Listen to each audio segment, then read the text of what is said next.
warm welcome to our presentation. My name is John and I will be your host.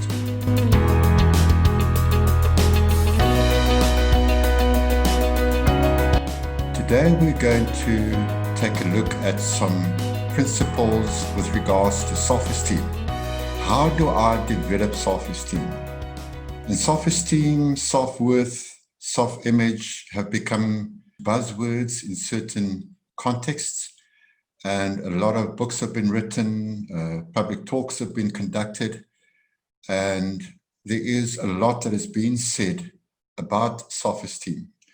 Today, I'll look at some of the practical principles, practical implications, and practical applications with regards to how to develop self-esteem. And the best way always is to start at a point of developing a better understanding what it is that we are talking about when we do talk about self-esteem. So we are going to look at a definition of self-esteem. What is self-esteem? Smith and Mackey, who wrote a book on self-esteem, 2007, make the following statements. Self-esteem is an individual's subjective evaluation of their own worth. And subjective meaning my opinion, my view on myself, how I see myself, what I think of myself, how much I estimate myself, the story that I tell myself about myself. The self concept is what we think about the self. Self-esteem is the positive or negative evaluations of the self, as in how we feel about it. So it's really a judgment. It's an evaluation. It's a way of looking at myself. And as I said, what the story is that I'm telling myself about myself and what some of the conclusions are that I've come to about myself. And obviously, it may be positive, which will really empower me and help me move forward in my life, or it may be negative, which will hinder me and keep me stuck in my life. There are a couple of words that are used within this context, or certain phrases which I would like to have a quick look at as well. There's self-worth, self-esteem, self-confidence, and self-image. Self-worth really, in simple terms, according to my understanding, is how much I value myself. Do I see myself as worthy? Do I see myself as valuable? Self-esteem is how valued I feel.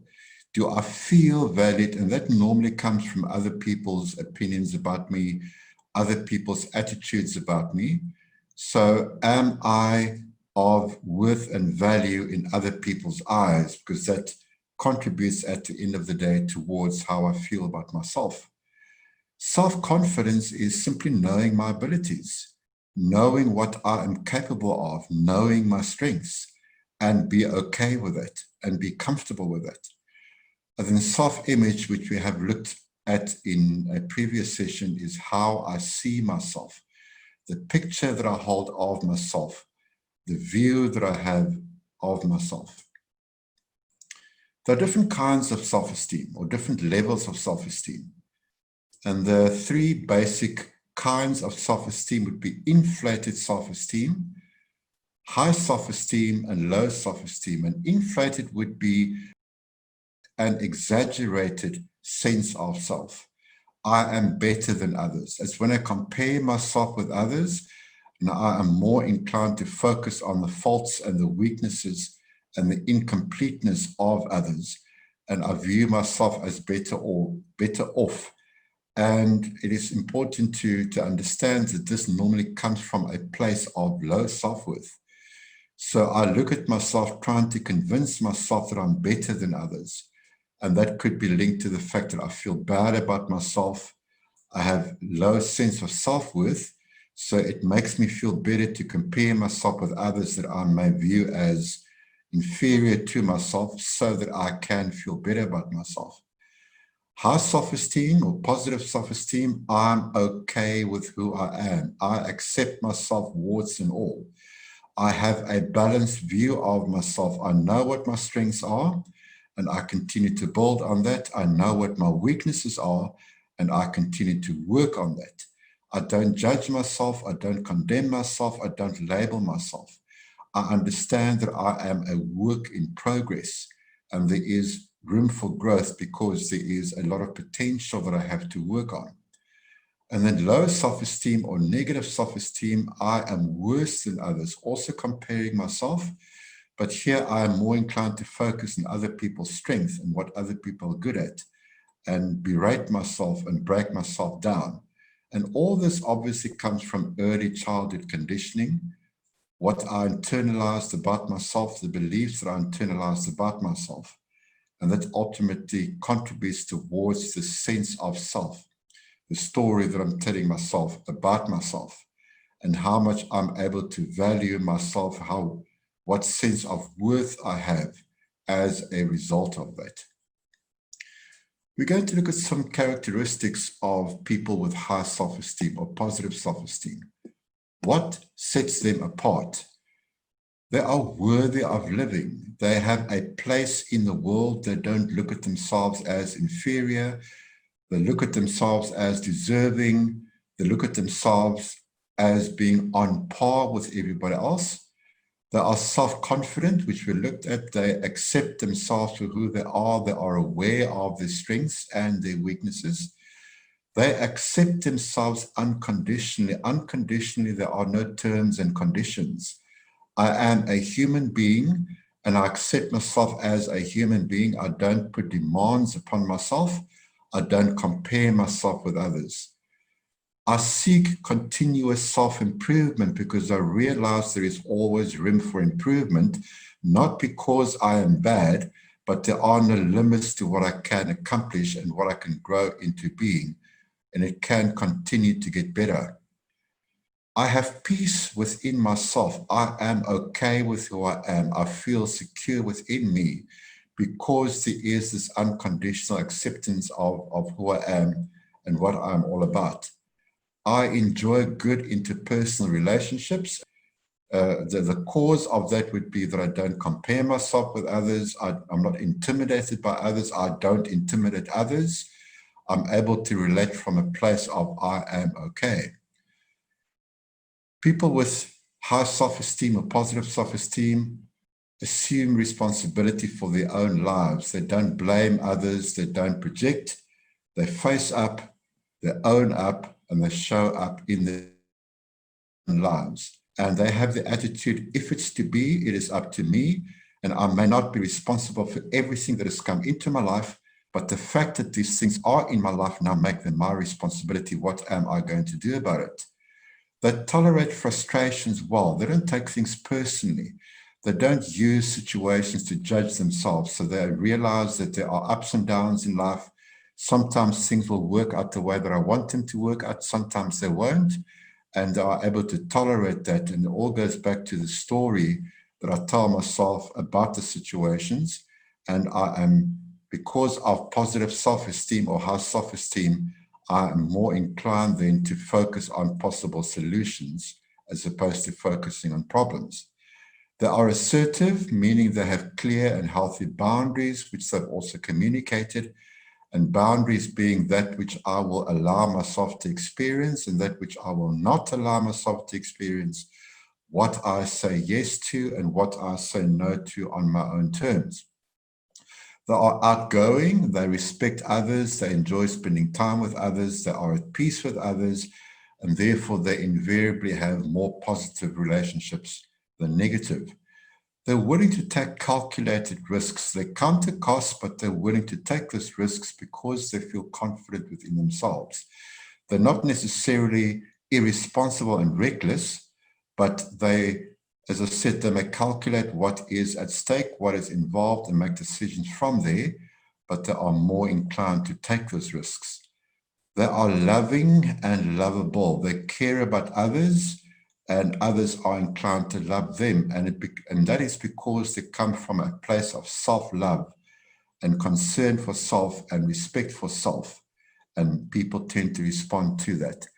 They are self-directed, they take personal responsibility, they don't continuously ask for help, although it's not a problem to them to ask for help, but they don't rely on others, and when things go wrong, they blame others.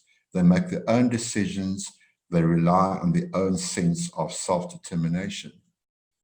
We're going to look at the opposite. What are the characteristics of people with low self-esteem? They are poor risk takers because they are inclined to be insecure, they don't trust themselves, they don't really believe in their own abilities because of their low sense of esteem, low sense of worth. They are afraid of competition or challenges because of the sense of insecurity, because they are inclined to compare themselves, and therefore they may be fearful of failing, fearful of making mistakes, fearful of being questioned or looked down upon. They tend to be sarcastic, and sarcasm very often is a projection of my own negative views and negative feelings about myself that I may then be inclined to try and put across as joking, but there's always a jab or a negative, at some level, a negative intention in sarcasm. And there is the saying that hurt people because people with low self-esteem feel negative about themselves. They may try to project it onto others, and they may very often do that in the form of joking. They lack initiative. They don't make their own decisions. They don't make their own choices. They rely on others. They need to be told what to do because of the insecurity. And as a result, they may tend to procrastinate and put things off, not taking any personal initiative. They tend to be pessimistic. They tend to be focused on what could go wrong or why things may not work or why they may fail because of the negative view of themselves that they then project onto people, onto the outside world, and they tend to view that as more negative. They tend to be shy because they are inclined to be self-conscious. They are inclined to be focused on their inabilities and their weaknesses, and then that may cause them to isolate more from others than interact. They are indecisive because they don't have the confidence in themselves to make their own choices, to make their own decisions. And as I said, they may be more inclined to procrastinate and put things off, and therefore they are not very good at decision making.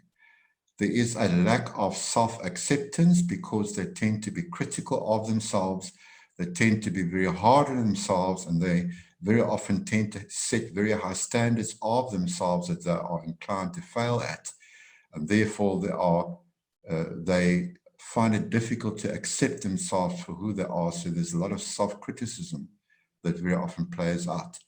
They feel unlovable because it is difficult for them to love and accept themselves, and they tend to project it onto others, and this negative energy very often tends to push people away, and people find it difficult to care for them because of the way that they view themselves, and as a result, what they tend to project onto others. They blame others for their shortcomings. It's very difficult for them to take personal responsibility. And if I feel weak, I feel like a failure, I feel that nothing ever works out for me, I may at some level look for reasons, look for things, people, situations to blame, and they tend to project it onto others and blame everything and everybody else and not take personal responsibility. They have low aspirations. They don't really expect much. And the philosophy may be, if I don't expect anything, I will not be disappointed. So therefore, as I said, they don't take risks. They're not really focused on the future. They don't really have a lot of goals. And the reason being because of the lack of confidence in themselves that ultimately result in a lack of trust in themselves to achieve the goals.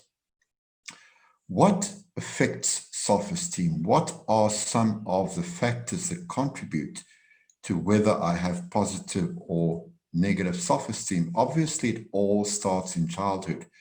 Basically, from the time we are born, we are subject to certain conditionings. We are subject to internalizing certain beliefs and certain patterns. And up until the age of 7, the child's brain is underdeveloped from a cognitive perspective. It is very difficult or near impossible for them to make logical sense of what happens around them, and they tend to internalize. So a young child may be told that they are naughty and they will internalize it as a reality for themselves. Or if the child makes a mistake, the parent may think that disciplining the child by saying, you are stupid, why did you do that? The child internalizes, I am stupid. In addition to that, the decision and the belief that they cannot even make an effort to accomplish anything because they will fail. And that will have a very negative impact on their self-esteem. Society's demands, the demand to comply, the demand to compromise, the demand to do the right thing that will fit into society's values and norms. And very often the judgment and the criticisms come from society towards somebody who may deem to be different or uncooperative, and that would also have a huge effect on a person's self-esteem. The media tends to portray certain people as being successful if they have a certain body type, if they have a certain career, if they have certain looks, if they mix in certain social circles. And those of us maybe who do not fit into those particular categories may then doubt ourselves, and that could also affect self-esteem. The people in our lives, are they supportive? Are they loving? Are they critical? Are they judgmental? Are they forgiving? That plays a huge role in how my self-esteem develops. And then an interesting statement. Studies have shown that people who have an unhealthy self-esteem are more likely to experience stress, anxiety, and depression because of that constant negative self-talk. The internal dialogue, the constant doubting of self, creates negative emotions and ultimately creates stress. And that can contribute towards this negative sense of being, negative state of being, negative emotions that can spiral into stress, anxiety, and depression. We're going to look at a type of a Johari window that compares different states based on different states of being or different feelings and emotions. And we're going to look at confidence and esteem. And we looked earlier that esteem really is how valued I feel, and confidence is how much I trust my own ability, my focus on what I'm good at. If I experience a sense of high self-esteem and yet low self-confidence, I may value myself as a human being, as a person, but I will not believe in my ability. And that lack of belief in my ability will overrule my value of myself, and I may be more inclined to failure. Or I may have a high self-esteem as well as a high self-confidence. So therefore, I value myself and I believe in my ability. And that obviously puts me in a position to be more inclined towards succeeding, trying out new goals, and having aspirations. I could have low self-esteem and low self-confidence. So that is a low sense of self-worth and a lack of belief in my own abilities. And I am then potentially doomed towards failure because I will not have the confidence and the belief in myself to take on new challenges and to try and accomplish anything. I may have low self-esteem and high self-confidence. So I may not feel of much value, but I believe in my own ability, and that lack of believing in my own worth may override my belief in my abilities, and that may also put me at risk of failing at any endeavor. So it's quite a good exercise to figure out where I am at in these four windows and work on the areas maybe that I need to address in order to achieve what it is that I want to achieve. How do I build self-esteem? How do I move towards knowing my worth? What are some of the practical steps, practical principles? Number one, identify and challenge your negative beliefs. And I may need some help with that. There are a number of processes, cognitive behavioral therapy being one, that will help me to identify which areas in my life do I harbor negative thought patterns and limiting beliefs, and how can I go about reprogramming those beliefs, repatterning my thoughts, and ultimately put me into a position where I can start to feel better about myself, have more of a sense of confidence and worth, and ultimately start to build self-esteem. Identify the positives about yourselves. And this seems to be a human trait that people generally tend to be more inclined to focus on the failures and what's wrong about them. And that all goes back to our conditioning for many of us, that we were conditioned from a young age to not be arrogant, not to be full of ourselves. And as a result, we misinterpreted being humble as being focused on our inabilities and our negative traits. And that has a huge negative impact on self-esteem. So it may be a good idea to take a piece of paper and just see which areas do I recognize as strengths. What am I good at? Which areas am I inclined to be complimented about from other people, and build on that.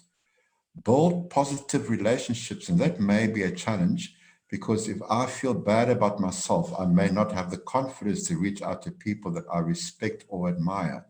But it's really important that I focus on that, to try and reach out and spend time at least with people that I can respect and admire, and through that start working on building more positive relationships that can have a positive impact on me.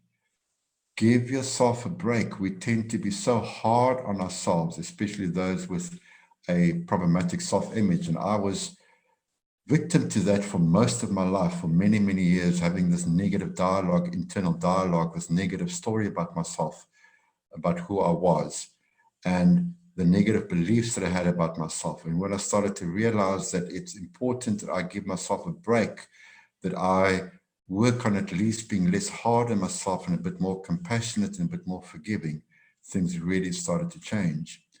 Become more assertive and learn to say no. Learn to practice boundaries. Establish boundaries, areas, as I mentioned earlier, where you decide what it is that you will allow yourself to experience, what it is you will no longer allow yourself to experience, what you will say yes to, and what you will say no to on your terms, and take that first step in communicating those areas and those boundaries. I do have a talk on the importance of boundaries on YouTube, so you could do a search on that, and there are some practical steps in there on how to go about becoming more assertive by establishing and communicating healthy personal boundaries. Improve your physical health. If I feel physically sick, it's very difficult to feel good about myself. If I feel physically healthy, energized, physically fit, it is easier to feel good about myself. And that is really a very important principle. And of course, it also goes back to, if I have low self-esteem, low sense of self-worth, I'm going to be more careless about myself, because I may not feel that I'm worth the effort, and I may then neglect myself and indulge in unhealthy health practices like unhealthy eating and not exercising. So just working on that with the aim of improving my physical health and fitness in order to feel better is a very important principle, and it really helps me to move towards improving my self-esteem. Take on challenges. Start with little things. It doesn't have to be major challenges that may overwhelm me, but look at new things I would like to try, new things I would like to at least make an effort to learn new skills, and that way to develop and improve my abilities. And that would also contribute towards developing a better sense of self, or better self-esteem. What are the signs of strong self-esteem? What do people with strong self-esteem, how do they come across? How do they project themselves? What are these signs? A person with strong self-esteem knows the difference between confidence and arrogance. Confidence comes from a place I feel good about myself because I am aware of my strengths. I'm also aware of my weaknesses. I don't have to compare myself. I don't have to beat myself up. And I would then transfer or project a sense of confidence that invariably will have a positive effect on others.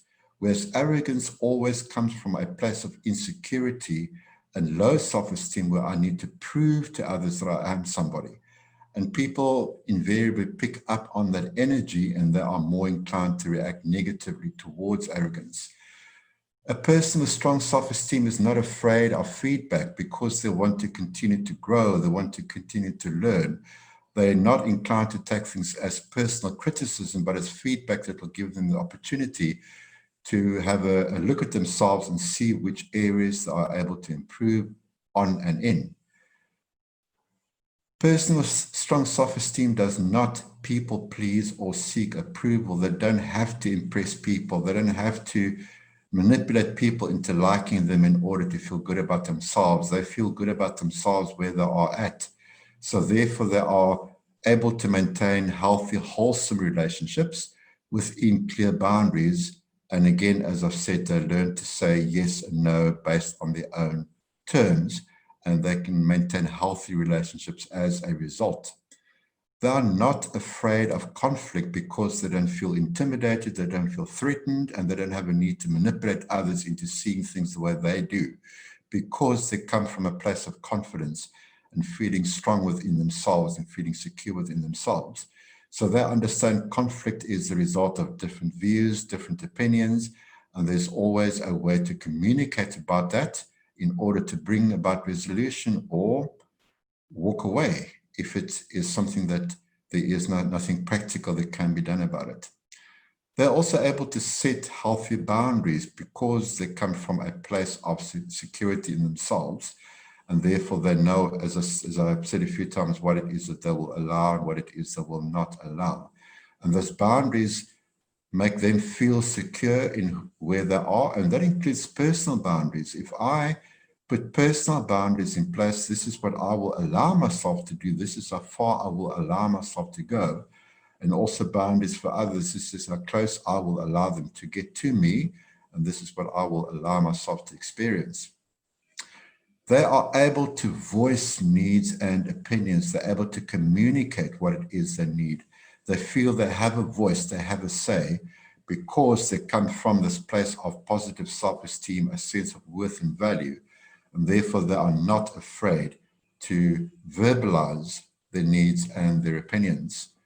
They are assertive but not pushy. Assertive simply means I have these healthy boundaries, I'm confident, I know I have a voice, I don't have to manipulate, I don't have to push, I don't have to demand in order to get my own way. They are not a slave to perfection. Perfectionism also comes from a place of low self-esteem where I have everything has to be perfect so that I can feel more in control, because I may otherwise feel out of control of my own life. And healthy self-esteem puts me in a sense of security. I'm okay with who I am. I'm okay with where I'm at. If I make mistakes, it is okay. I can learn from them. I don't have to be bound by perfectionism. They're not afraid of setbacks because they understand that setbacks are not necessarily failures. The only time I fail is when I give up. But if I can look at setbacks, if I can look at negative situations with the attitude, what can I learn from this? Is there anything that I can get from it? How can I grow from that? It actually can have a very positive impact and contribute more towards a sense of self-esteem. They don't fear failure, because failure is not fatal. Failure is an opportunity to relook at things and maybe do something differently. They do not feel inferior, and again, because there is no need to compare themselves with others. They feel okay with who they are aware of the strengths and the weaknesses. They have a sense of security about themselves. So they know what they're good at, they know what they're not good at, they know what they can continue to build on, they know what they can continue to work on. And they accept who they are. They accept themselves, warts and all. They accept their strengths, they accept their weaknesses, and they are okay within themselves. We're going to look at a short video that goes into some of the principles with regards to self-esteem. I want you to imagine two people. The first man wakes up and does his usual routine before work, and it's all a blur. He goes to work, and when he comes home, he isn't even really conscious of what he did. He starts eating the junk food he bought on his way home and watches TV while his wife tries to talk to him.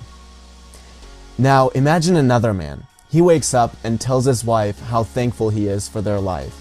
He drives over to his business and is passionately working to build it into something great. He comes home and he and his wife have dinner together while they stay present to the moment with each other.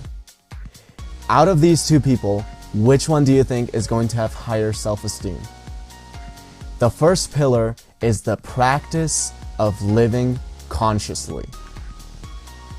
Lately, my hair has been thinning. What I haven't done is this. How come John's hair isn't thinning? How come John has better genetics? Oh, and did I mention that John is also 6'4"? Okay, the reason I haven't done that is because that's a game you can't win. I promise you. I don't care who you are, even John can't win that game. What I have done is what anyone who's practiced building self-esteem in their life would do, and it is this. Improve what you can change and learn to accept what you can't. Improve what you can change and learn to accept what you can't. Now, let me address a common issue. There are people who think that self-acceptance somehow goes against self-improvement. It doesn't. In fact, self-improvement can only follow self-acceptance. If I didn't accept that my hair was thinning, I wouldn't start researching what the right haircut needs to look like for me, and I would end up looking like Bobby Charlton. The second pillar is the practice of self-acceptance. I know a lot of people who are so physically unfit that it jeopardizes the most important things in their life, like their health and their relationships. And when they get confronted about it, a lot of these people have learned a little trick that has been really trending lately. Apparently, everyone I know who is unhealthy because of a medical condition. Now, let me just be clear that I'm not saying that these conditions don't exist. I'm just saying that 19 out of 20 of these people don't have it. If you do not exercise, if you do not eat healthy, you probably shouldn't be going around telling people how you're overweight and unhealthy because of a medical condition. Yeah, they might treat you like you're the victim, but guess what? The only reason they sympathize with you is because the last thing they care about is whether you're taking care of yourself or not. The third pillar is the practice of self-responsibility. I don't know of a single person who doesn't take responsibility, loves playing the victim, and also has high self-esteem. If I had a kid and I could only teach him one thing before he went to college, it would be how to stay authentic to his true self under pressure. Other than special occasions with my girlfriend where I'll have some champagne, I don't drink. I haven't found that to be something of value to my life. When I was in college, I would go out with my friends and there was always that thing of, come on, let's get drunk. And I was bad at a lot of things, but the one thing I was really good at was being really grounded in what I believed in. In fact, in almost every case, it turned into guys having respect for it and girls being attracted to it. Now again, I didn't say I sort of believed in it. It was fully standing for what I believed in, 100% unapologetic, and if that was a problem, everyone always knew I could just leave and go have fun somewhere else. I wasn't half-assing anything. The fourth pillar is the practice of self-assertiveness. Now, let me make it clear that asserting yourself doesn't mean lacking social awareness or being pushy. I didn't go to a party where I knew people would be drinking and start converting and preaching. Don't be stupid with this, it depends on the context. I'm going to act a little differently if I'm in a classroom environment than if I'm around friends. But I'm not going to go against my authentic self in either situation. If you meet an entrepreneur who is passionate about his business, and if you also meet a person who is indifferent towards his regular job, the entrepreneur will almost always have higher self-esteem. Why is that? Because the entrepreneur is the modern-day warrior. Just like the warrior has a strong sense of purpose and lives to conquer, so does the entrepreneur. He has higher self-esteem because he lives with a purpose. The fifth pillar is the practice of living purposefully. And finally, the sixth pillar, the practice of personal integrity. Notice how I said personal integrity, not someone else's integrity. I went to a military academy and there were thousands of rules I had to follow, and I broke most of them and it didn't bother me at all or affect my self-esteem in any way because those weren't the things that went against what I believed in. But if I act against what I believe in, my inner voice will tell me how I'm worthless over and over again. And only I will know, but when it comes to self-esteem, my inner voice is the one that matters the most. You can't have the voice in your head telling you how worthless you are and build self-esteem at the same time. And these are the 6 pillars of self-esteem by Nathaniel Branden. Notice how each pillar starts with the practice of. Self-esteem is not something you build by reading a book or watching a video. It is something you build by constant practice for the rest of your life. So self-esteem is not something you develop by reading a book or watching a video. It is something you develop through constant practice.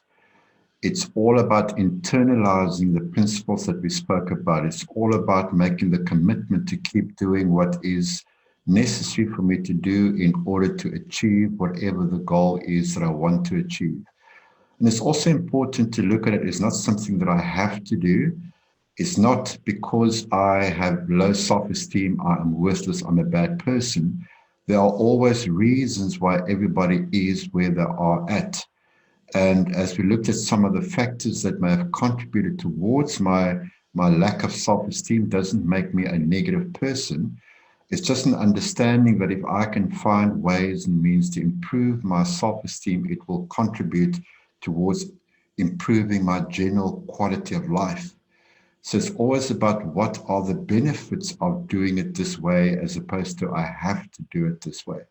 There is no law that says I have to have a positive self-image, but it's important to understand that there are amazing benefits that become part of my experience when I do take this personal responsibility and I stop blaming and I look at what it is that I can do to improve my own quality of life, and I start to implement some of these principles.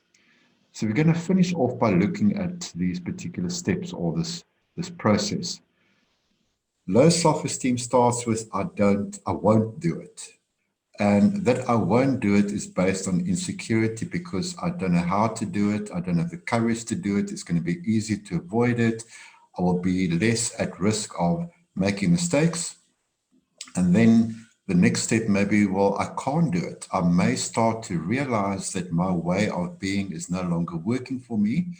And I want to work at bringing about a difference, but the self-doubt becomes quite strong that I can't do it. Next step, I want to do it. So I start to look at what my personal desires are, what my inner yearnings are, what it is that I would prefer to experience as opposed to what I'm currently experiencing, what it is that I want. The next will be the question, how do I do it? And that is one of the power questions.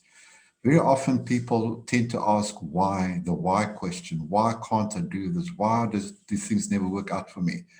Why? And that is a very negative, disempowering question because it evokes a lot of negative emotion. But if I can substitute the why to how do I do it? How do I go about it? Next step is I'll try to do it. I'll make an effort. If I fail, I've learned something at least how not to do it. And I can pick myself up, I can dust myself off, and I can give it another bash. And then it gets to the stage, wow, I can do it. There's a saying that says nothing succeeds like success. So the moment I start to succeed in small things, it builds the confidence within me to endeavor bigger things. And once I get to the place, wow, I can do this, my whole sense of self improves, my realization of my abilities start to improve. It's almost like new resources come my way. I meet up with people that can help me. It's just an amazing experience once I start to admit to myself, and it becomes almost like a mantra to myself, I can do it. And then there is the will to do it. I will do it. I will commit to it. I will do what I need to do in order to make this difference. And ultimately that amazing experience, yes, I did it. I've accomplished it. And once I get to that place, it opens up a whole new world, and I'm able to try new endeavors. I'm able to set new goals, and I'm able to move forward.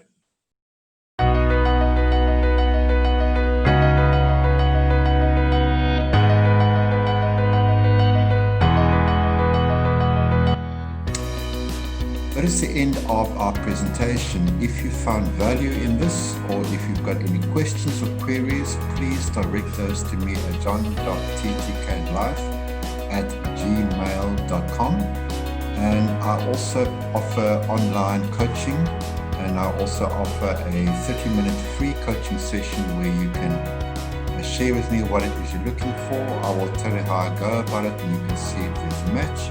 So any kind of inquiries or queries, please feel free to direct those to me.